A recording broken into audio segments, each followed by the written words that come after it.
Hey guys, it's Katie. Here I am with my very low budget film for you tonight. An update on my health. I thought about writing it all out on Facebook again and realized that'd be a lot of words.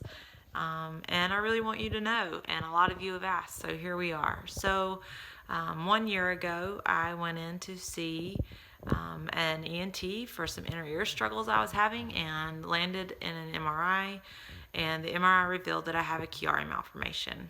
What is a Chiari malformation? A Chiari malformation is where the base of your skull is too small and part of your brain actually protrudes through that space and sits into your spinal column, causing a disruption in the fluid and the flow of your spinal fluid.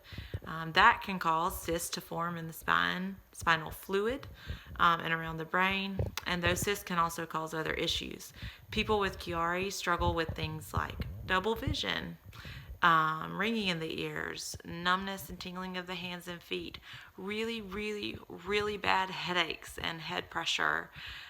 Sometimes word recall can be hard for some.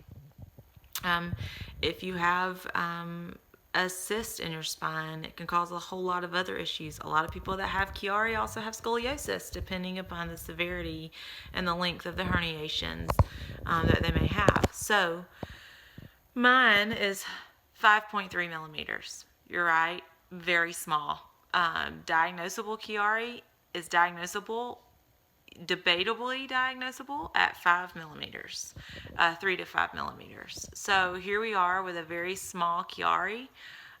A lot of times people with my length of Chiari don't ever have symptoms, but I'm one of the lucky few that have almost the whole list of symptoms, and they've progressively gotten worse over the years. And as the doctor said last week, in Cincinnati, they will continue to get worse, slowly but surely, over the next couple of years. So surgery is recommended.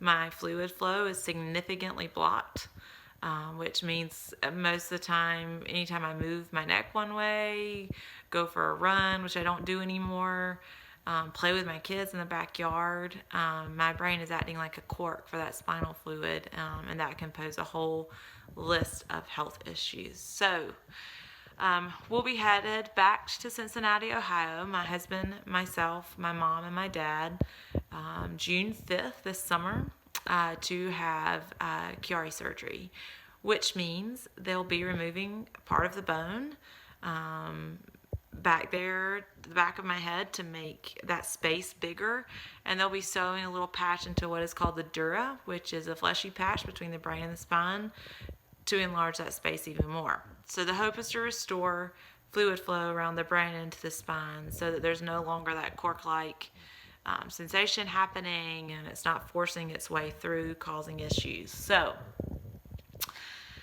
it's a significant surgery, but not one that sounds as bad as I originally thought.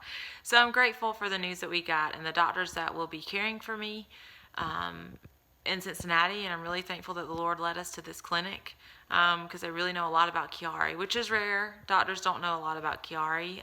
They don't practice it a lot. So why am I making this video for you guys? Well, first of all, a lot of you have asked for updates, and second of all, because we need you. 3 ways we need you in particular. The first way is prayer. Continue to pray for a miracle. I still believe that God can, at his words, just as he raised Lazarus from the tomb, just as he spoke away the bleeding woman's issue and restored sight to the blind and raised people from the dead, that he can do that for me. But most importantly is his will. And as we see from Christ's example in the Garden of Gethsemane, his will sometimes means that we walk through really hard things. And so here we are at a crux, trying to honor the Lord with our heart's disposition towards him and begging him for a miracle, that this surgery would not be necessary, that it would go away.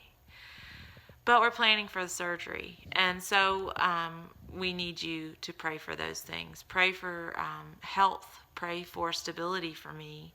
until the surgery, in the surgery, after the surgery. A lot of you know I have a lot of other health issues that can pose some threats to this process.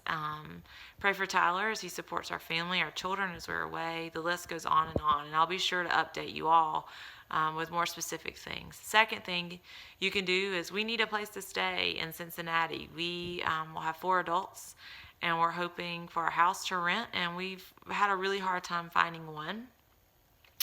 Hotel living is really expensive, so we're trying to stay away from that. But if you have connections in Cincinnati and you could connect us to a place that we could rent for those 2 weeks that we're there, that would be fabulous.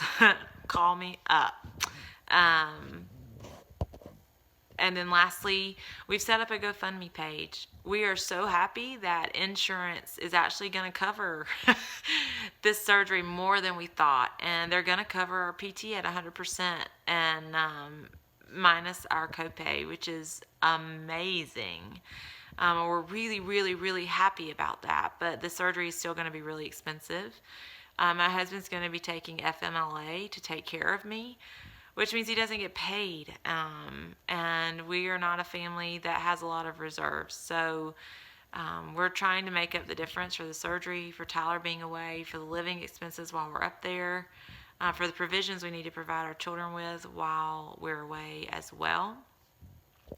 So we need finances. We need help with that. And we're eternally grateful to anything that you can give us throughout this journey to support us in that way.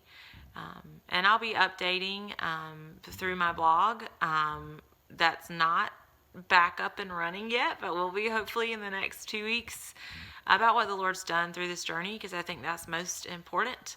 But also how we're doing and what we need, and to let you guys in that way to see the Lord work. And we're excited to do that. So be sure to check in there as well. But we would be grateful for you to pass this page on, that you would give yourself if you can. If you can't, pray. That's the biggest gift you can give us, is going to the throne, to the King, and praying on our behalf. Always feel free to call me if you have questions, advice, suggestions. We're here to take those, and we're eternally grateful for your even taking time to listen to me talk into my video on my phone for the last 7 minutes. But we love you guys, and we are thankful for you, and thankful that God has connected us in the ways that he has to all of you. And we look forward to walking this journey with you and trusting God with you. And I'm just really, really, really, really thankful for a God who's given me the people in my life that he has. And we love you. And I'm going to stop talking now so that you can go about your evening. Thanks. Bye.